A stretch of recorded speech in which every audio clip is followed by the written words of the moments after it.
What do you think? Is that for you? Nope. No? I'm with you there. I mean, I've been Scared of ziplining heights. before, but not from there. No, that looks No. very high. But speaking of heights, you were at Step Up for the Brave yesterday, having to climb Yes. all of those stairs. I could handle that. I mean, they were phenomenal. Yeah. All of these people that came together to benefit Homes for the Brave, which goes to veterans that are facing homelessness or even, unfortunately, mental health issues. And over, I think it was about 250 that were stepping up these stairs, going up and down, running around the top or walking, whatever it was, for 90 minutes straight. That's Can you imagine insane. going up and down stairs for 90 minutes? No. Well, it sounds like it's all for a great cause, and it sounds like it was a great turnout as well. Yeah, and luckily in there it's climate controlled. It was 55 degrees because it was in the hockey arena. So I think that also helped them out. If they were doing that on a hot and muggy day, I don't know if they'd last 90 minutes. But here's a look at our satellite and radar composite, where this morning we did start off with a few downpours making their way through New London County. Now they are gone. I can't rule out the possibility of a spot thunder shower today, although I think it's going to be the exception and not the rule. We have a better chance for seeing a few passing showers overnight. Now that the sun is coming up, it's illuminating the sky. You can see a few scattered clouds, also a little bit of haze as we take a look at Water's Edge Resort in Westbrook. Nobody at the beach just yet, but I think our beaches are going to be packed today because everyone's going to be looking for a place to stay cool. Temperatures are going to be in the mid-80s along the shoreline thanks to that onshore breeze out of the southwest.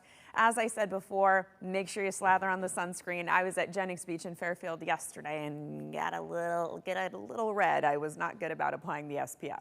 Now, we're at 65 degrees in Torrington, waking up to 71 in New London. It's about 75 degrees in Bridgeport, and it already feels muggy outside because these dew points range anywhere from the mid to upper 60s to even the low 70s. So you're going to notice that heat and humidity a bit more today. The good news is it's going to fall quickly. By tomorrow, you're going to notice a huge difference. It will actually feel refreshing. But here's a look at our hour by hour, showing you this mix of sun and clouds as we head through the morning through midday. As we go into the afternoon, you see the occasional splash of green pops up, indicating that chance of a passing thunder shower, but nothing that is going to be widespread across the state. I think if we see any menacing storms, most of those should fire up over Rhode Island.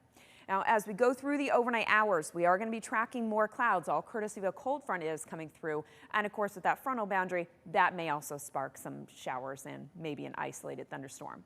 Here we are at 7 o'clock tomorrow morning. Gray start to the day. There could even be some spits of rain.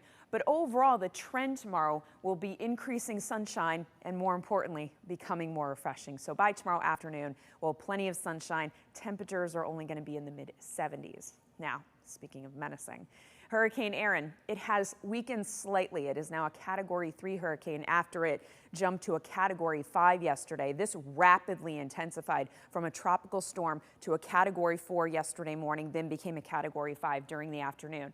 Now it is a Category 3, still a monster and pretty sizable storm. So even though the center of Erin is making the pass just north of Puerto Rico and the Dominican Republic, obviously they're still dealing with wind. They're still dealing with a lot of rain that in turn could cause flash flooding, could cause some landslides, so they're not completely out of the woods. Now let's put the latest track on this for you. It will likely strengthen back to a Category 4 hurricane as it makes the pass just east of the Bahamas. But this is going to really be a mess up and down the East Coast because even though it is not going to make landfall along the U.S., it's actually going to thread the needle between the U.S. coastline and Bermuda. It is still going to kick up the waves. The surf is going to be very rough from Florida all the way to Maine, and the rip current risk is going to be quite high. In fact, for dangerous rip currents. So for us, if you're heading to the beach for the latter half of the week, I would say Wednesday, Thursday, and Friday, you need to pay attention to those beach alerts. Boaters, you want to pay attention to those alerts as well. Here's a look at your 8-day shoreline forecast, where by tomorrow, it's going to feel much better outside. As I said, highs will be in the mid-70s. We'll stay in the mid to upper 70s through Tuesday. So, you know, if you wanted to go to the beach earlier on in the week, you should be okay. But again, starting Wednesday, especially through Thursday and Friday, that's when the surf is going to get pretty rough out there. And especially for the Atlantic-facing beaches, you do run that risk of rip currents. By next weekend, might throw in a chance of thunder showers on Sunday, but it's going to be a pretty dry week ahead.